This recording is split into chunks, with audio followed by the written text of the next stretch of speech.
que vaya a implementar estén referidas más que a estar incrementando controles internos, a fortalecer ese ambiente de control interno. ¿Sí? Insisto, muchas de las áreas de oportunidad que hoy tenemos en las instituciones, más que en el control, está vertido en el ambiente de control interno. Hay que recordar que ese ambiente de control interno se fundamenta por 3 elementos. 1, actitud, compromiso de la alta dirección. 2, contar con personal competente e íntegro. Y 3, la generación de información confiable, oportuna y concreta. Compañeras, compañeros, hoy, ¿cómo se toman las decisiones al interior de una organización? ¿Con base en qué? Con base en información confiable, oportuna, concreta. Imagínense si el sistema de control interno no me genera información con esas características. ¿Cuál es el rumbo que se le va a dar a la organización? Por eso soy muy insistente en esta parte. Si queremos mejorar, fortalecer nuestro sistema de control interno, estoy seguro que muchas de las áreas de oportunidad que tenemos hoy en día está en el ambiente de control interno. Para muestra un botón. Cuando doy la capacitación, de repente llego a preguntar si alguien ha ido a Estados Unidos. Y bueno, pues mucha gente creo que se ha tenido la oportunidad de pasar al país vecino. Y les digo, ¿qué pasa cuando cruzamos la línea? ¿Qué pasa cuando cruzamos, inmediatamente que cruzamos la frontera? Empezamos como que a cambiar el chip, ¿no? No tiramos basura, nos ponemos el cinturón de seguridad, no cruzamos a la mitad de la calle porque es una sanción, y entonces normalmente estamos relacionando el control interno hacia una sanción. Y la verdad es que se dice que control sin consecuencias no es un control interno. Entonces, mientras no nos sancionen, ¿qué va a pasar? Pues no va a pasar absolutamente nada. Entonces voy a seguir actuando, voy a seguir trabajando prácticamente igual que lo hemos venido haciendo, pero paso la línea, paso al otro lado y soy completamente distinto. ¿Sí me explico? Entonces, yo insisto mucho, si las cosas se quisieran hacer aquí en México, tal y como lo hacemos allá, se podrían hacer, porque si allá lo hacemos, aquí, sin duda, lo podemos hacer. La cosa es querer. Y mucho, insisto, de los grandes problemas que hoy tenemos, no solamente en el país, en muchos lados, parte de este ambiente de control interno. Entonces, hacia allá apuntamos justamente la eficiencia, la existencia, la suficiencia y la efectividad de los controles internos. ¿Se acuerdan que les decía? ¿Hasta dónde es permitible, si estamos hablando de la suficiencia de un control interno, hasta dónde es permitible que una institución apueste por implementar un control interno? Es decir, ¿quién me va a garantizar o qué me va a garantizar la suficiencia de un control interno? ¿Quién cree? El tema de administración de riesgos. ¿Por qué? ¿Qué pasaría si hoy ustedes detectan que hay un riesgo prioritario? ¿Sí? Alto impacto, alta probabilidad de ocurrencia. Si tenemos un riesgo de atención inmediata, ¿se justificaría que a ese riesgo le estuviéramos poniendo un control interno? ¿Algún mecanismo? Por supuesto. ¿Por qué? Porque la probabilidad es muy grande. Y si ese riesgo se llega a dar, seguramente va a sacudir a la institución. Por lo tanto, se justificaría el incorporar dichos mecanismos. Pero ¿qué pasaría si tengo riesgos así? Bajo impacto, baja probabilidad de ocurrencia. ¿Será necesario estarle metiendo controles y controles? ¿Sí me explico? Vean entonces la importancia que hoy tiene valorar adecuadamente el riesgo, porque al final de cuentas el beneficio, tengan por seguro que no va a ser ni para un órgano interno de control, ni para Secretaría de la Función Pública, mucho menos para la Autoridad Superior de la Federación, va a ser en beneficio para mi institución. Y una vez que evalúo el control interno, hay una parte que también suele ser muy compleja en esta evaluación de un control interno. Cuando hablas tú de la efectividad de un control interno, es decir, ¿cómo saber si el control realmente va a ser efectivo? ¿Qué tendría que hacer? ¿O cómo le podría hacer para saber si el control es bueno? es efectivo.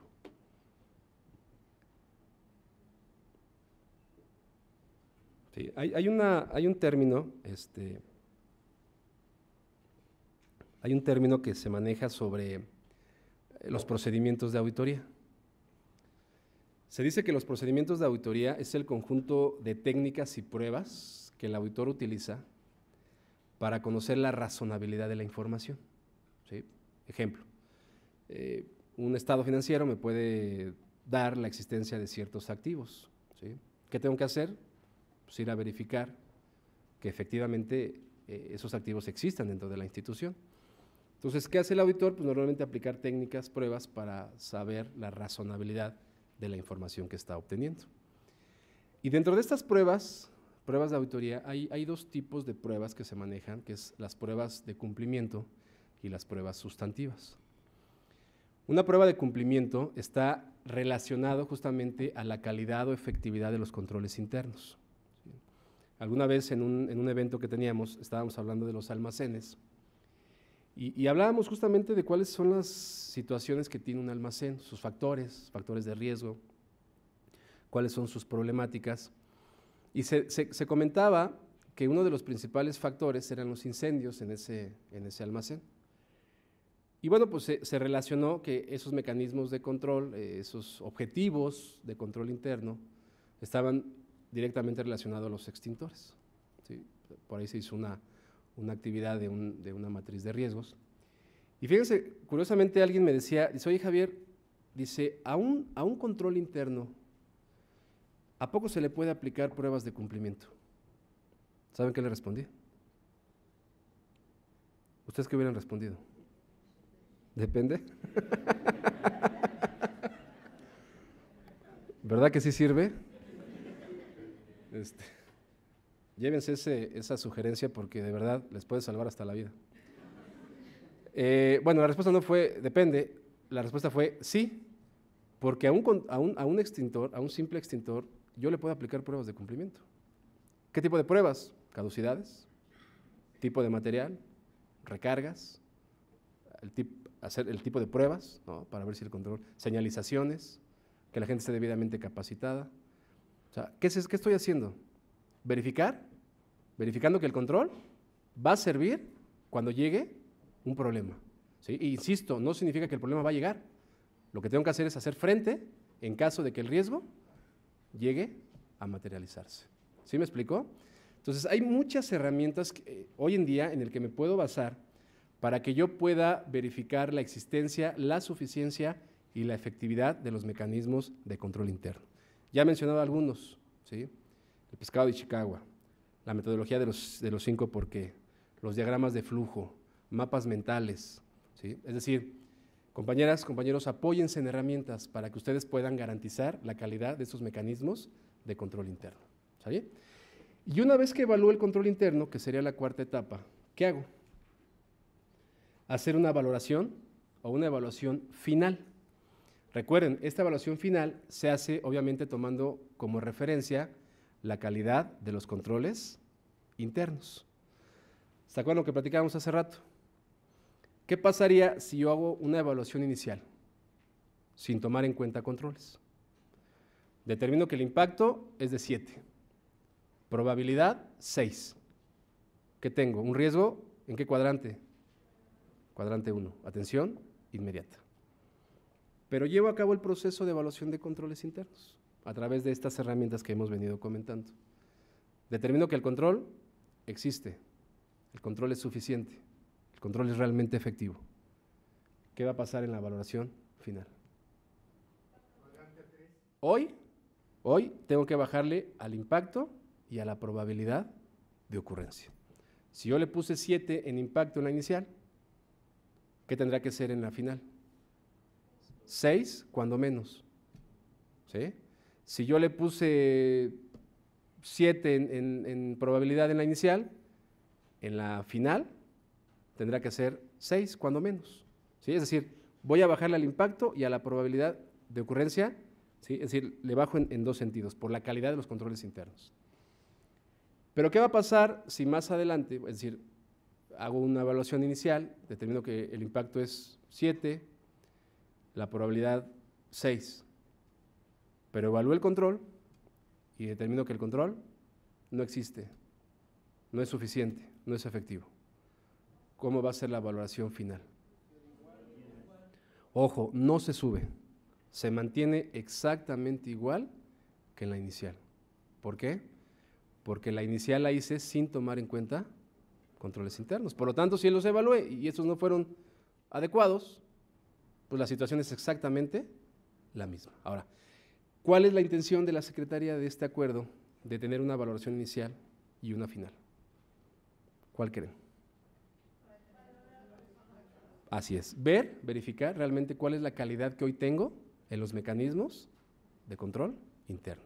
Porque eso voy a pensar que si los controles no fueron adecuados, las acciones que voy a empezar a implementar van a estar orientadas justamente al fortalecimiento de estos controles internos. Insisto, y si vemos que un control interno no me sirve, porque es una práctica bien común, de repente veo que el control no sirve y lejos de quitarlo, ¿qué hago?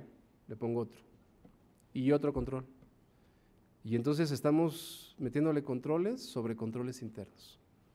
¿Quién me garantiza el éxito de esos procedimientos? Al contrario, los voy a complicar más de lo que ya pueden estar. ¿Me explico? Si ustedes observan, dice aquí, se dará valor final al impacto y la probabilidad de ocurrencia del riesgo con la confronta de los resultados de la etapa 3 y 4, es decir, evaluación de riesgos y evaluación de controles. Por lo tanto, la institución establecerá los criterios para determinar la evaluación final de la probabilidad de ocurrencia del riesgo, así como su ubicación en el cuadrante correspondiente, derivado ¿de qué? De la evaluación de la existencia, suficiencia y efectividad de los controles internos. ¿Soy claro? Y vean, aquí viene el candado que trae hoy la matriz de riesgos. ¿Los controles fueron suficientes? ¿Sí? ¿Qué pasa con el desplazamiento del riesgo? Baja tanto en impacto como la probabilidad de ocurrencia. ¿Soy claro? ¿Mis controles fueron deficientes? ¿No existen los controles? ¿Qué va a pasar con la valoración final? Se queda exactamente igual que la inicial, ¿sale? Por lo tanto, esta valoración final se va a ver reflejada en la siguiente etapa, etapa 6, el mapa de riesgos, ¿sí? ¿Qué es un mapa de riesgos? Aquí lo dice. Es la representación gráfica de uno o más riesgos que permiten vincular tanto la probabilidad como el impacto, ¿sí? Y fíjense la importancia de este mapa de riesgos. Normalmente se dice que este mapa de riesgos me permite a mí como institución jerarquizar cuáles son las situaciones que prevalecen en el organismo, para que preferentemente yo le dé atención a qué cuadrante, a los riesgos de atención inmediata, porque sabemos que el impacto es muy grande, ¿sí? Y la probabilidad de ocurrencia es muy alta, ¿sí? Ojo, y no significa que el ponerle un 10 significa que el riesgo se va a dar, ¿no? Simplemente es una muy alta probabilidad de que el riesgo se nos pueda presentar. Por lo tanto, preferentemente tenemos que trabajar sobre este tipo de cuadrante. Cuadrante 2, riesgos de atención periódica, ¿sí? Decimos que el impacto es pequeño, es bajo, pero la probabilidad es muy grande. Cuadrante 3, riesgo controlado, impacto y probabilidades bajas. Y el cuadrante 4, riesgos de seguimiento, donde hablamos que el impacto es muy grande y las probabilidades de ocurrencia bajas.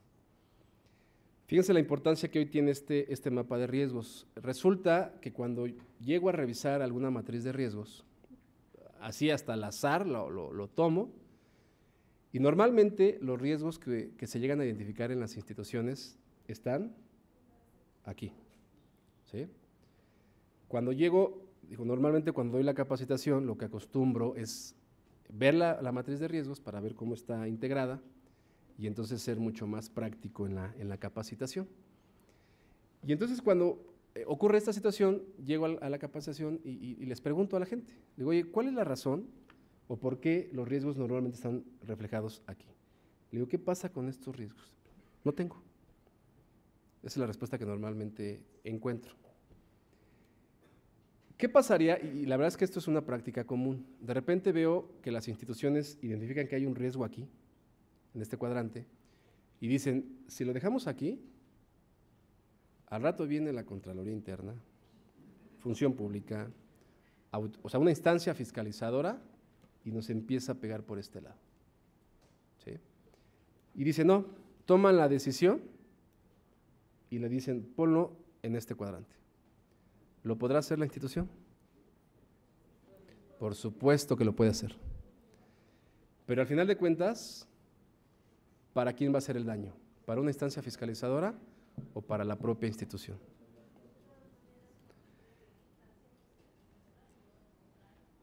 Independientemente que lo llegue a detectar, al final de cuentas, ¿qué pasaría si yo de manera arbitraria lo bajo de posición?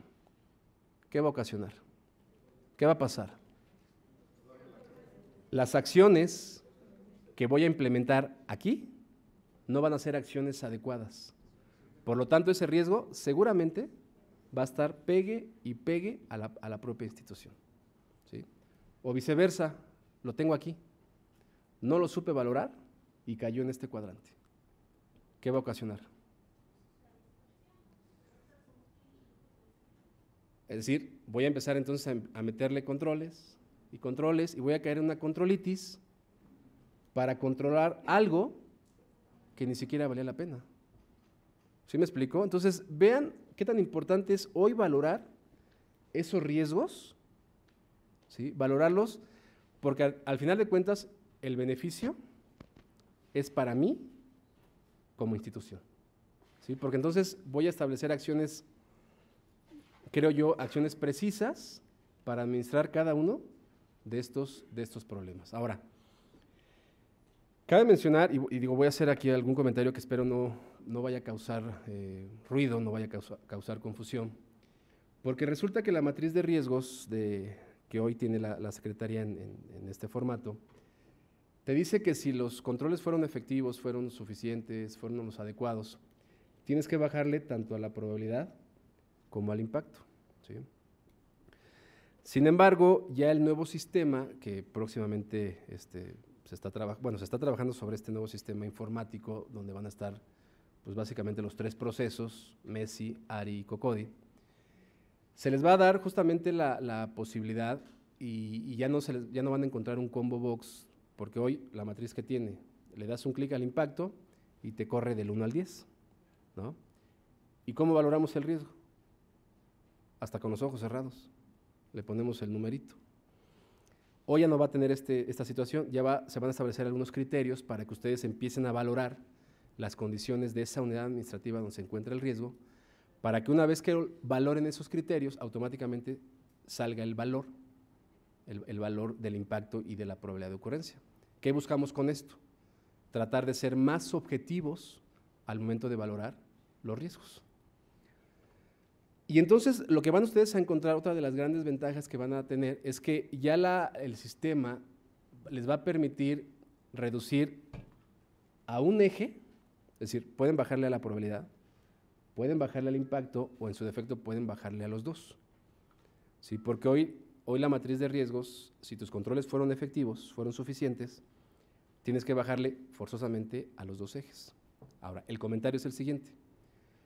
Desde mi particular punto de vista, y esto es una opinión muy personal, quizá estén de acuerdo conmigo, quizá no lo están, pero al final no me importa. No es cierto.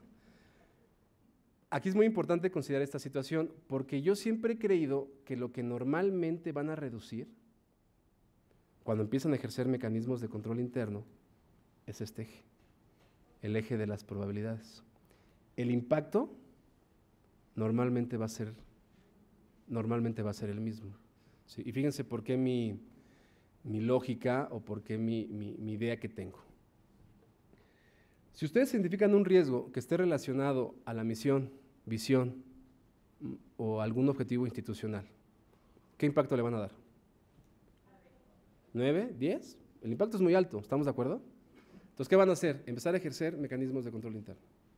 ¿Sí? Acciones, estrategias. Pero ¿qué va a pasar si esas estrategias no fueron las adecuadas y entonces el riesgo se materializa? ¿Cuál va a ser el impacto?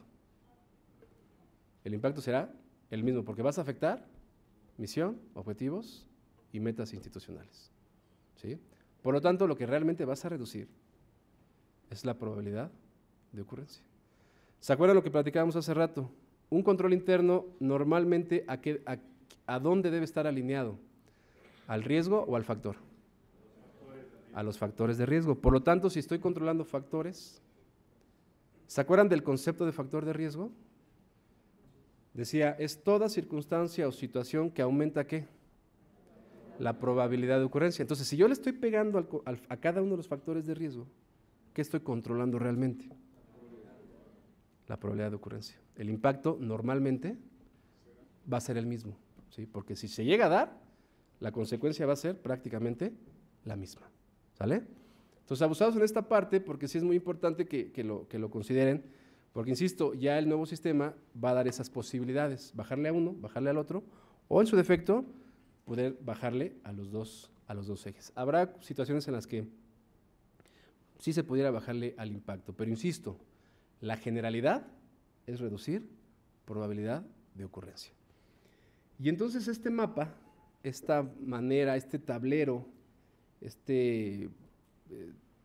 pues esta representación gráfica, sin duda me permite entonces saber, más bien determinar cuál será la estrategia más adecuada, ¿sí? Para que entonces yo empiece a controlar, empiece a evitar, reducir, asumir, transferir cada uno de los problemas que estoy detectando como parte del proceso de administración de riesgos.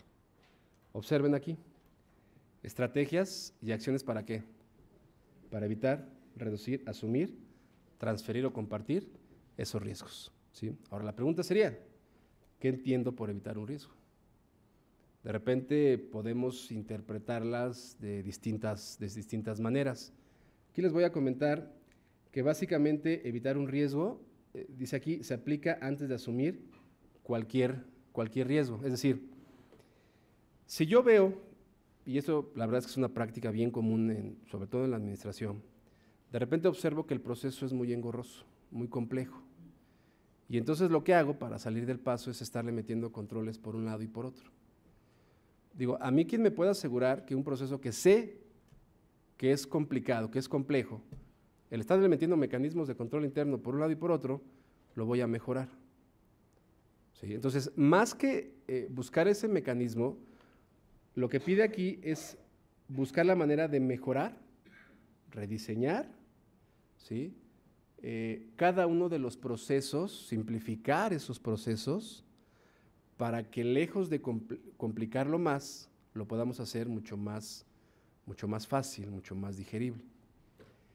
Cosa que no pasa con esta estrategia, reducir el riesgo. Aquí sí, aquí te dice, se aplica preferentemente antes de optar otras medidas más costosas y difíciles, que pudiera ser esta parte, ¿no?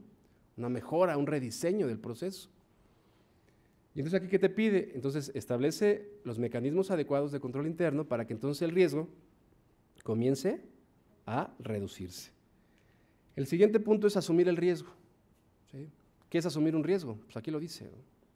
Finalmente habrá situaciones quizá externas en las que tengamos que estar viviendo día con día en las organizaciones, ¿sí? Entonces hay cosas en las que pues difícilmente podemos controlar desde nuestro punto de vista, ¿no? Desde nuestra propia unidad administrativa.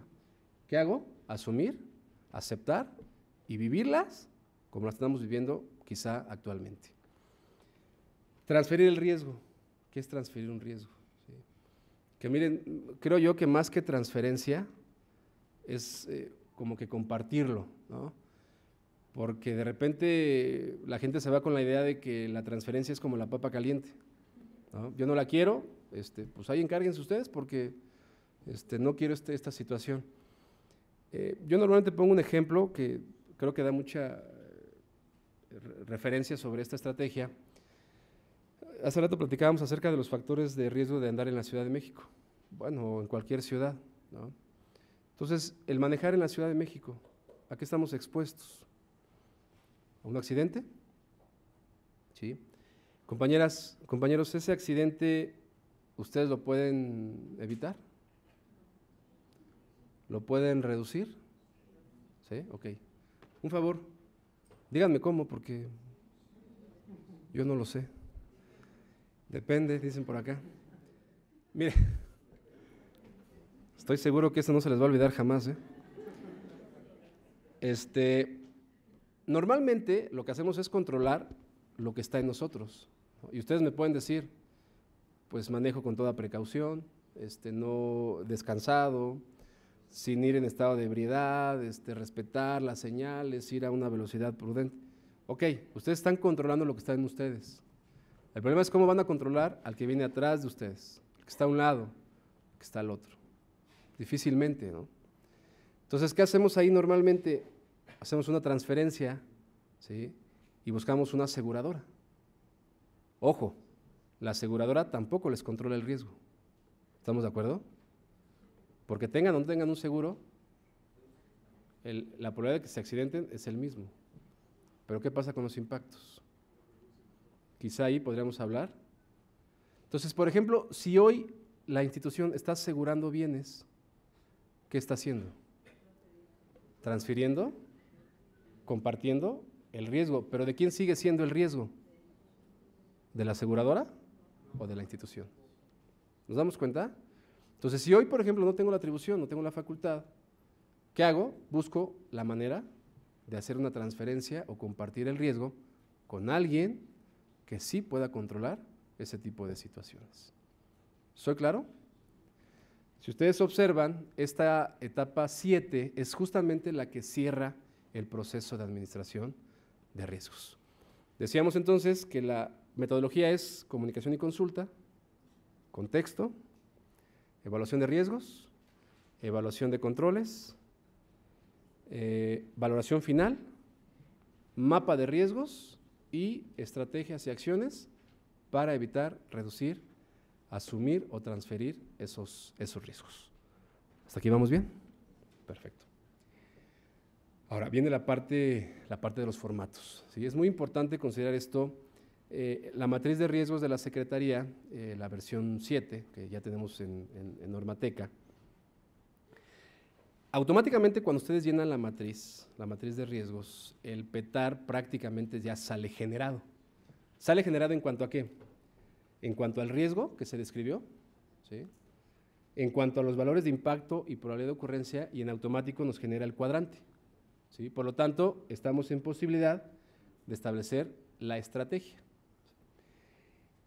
Y cada riesgo está identificado con sus máximos 5 factores de riesgo, con la descripción de la acción de control relacionado a cada uno de estos, factores de riesgo, cada uno de esos riesgos que estamos nosotros identificando.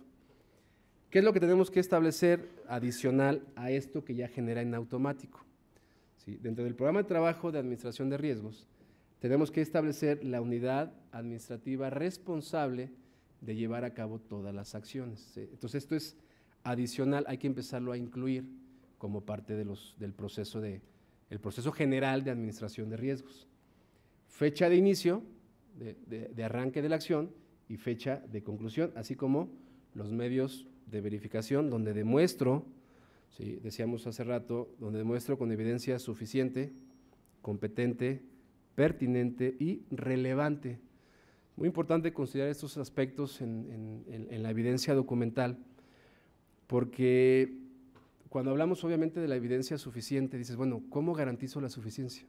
Porque a lo mejor para mí puede ser suficiente, pero ¿qué pasaría para el órgano interno de control? A lo mejor no hay esa suficiencia, ¿sí?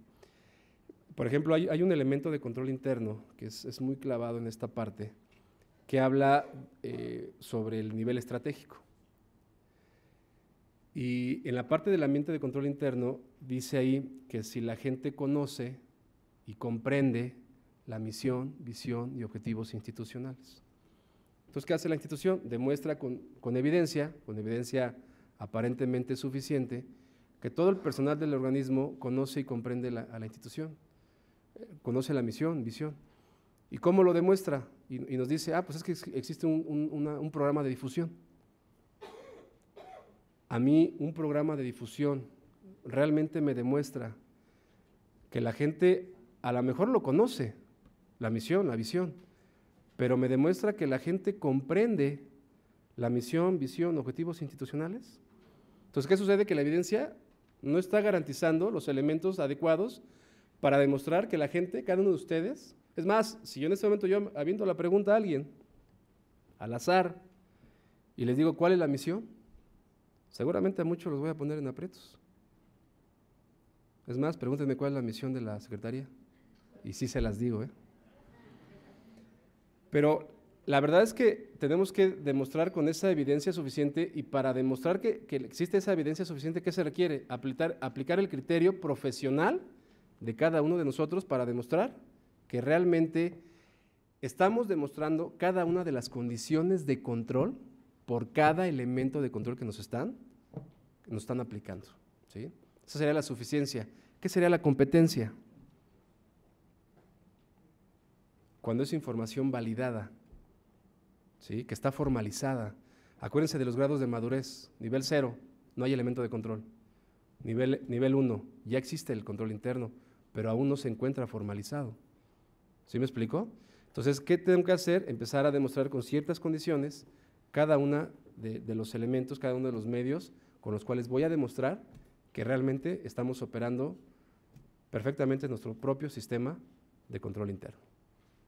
¿Vamos bien hasta aquí? Otro de los documentos importantes, el reporte de avance trimestral.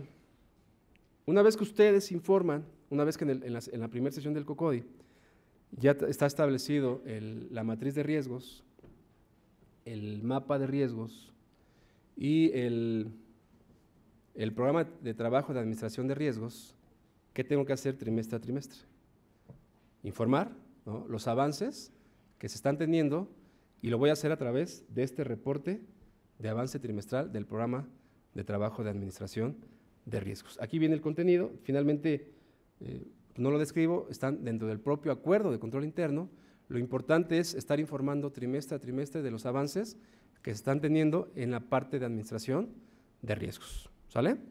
Y el último formato habla del reporte anual del comportamiento de riesgos, ¿sí?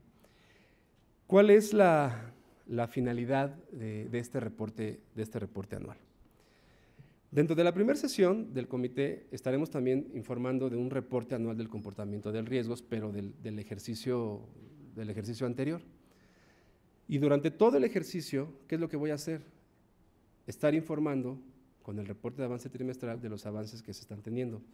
Y al final voy a tener un reporte anual, ¿sí?, sobre el comportamiento de un riesgo, indicando cómo inicio y cómo concluyo prácticamente el ejercicio.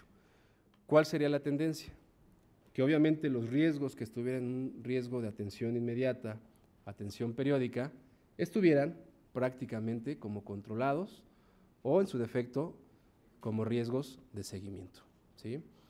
Insisto, hoy el control interno en cada una de las dependencias y entidades puede ser el mejor, y no lo dudo.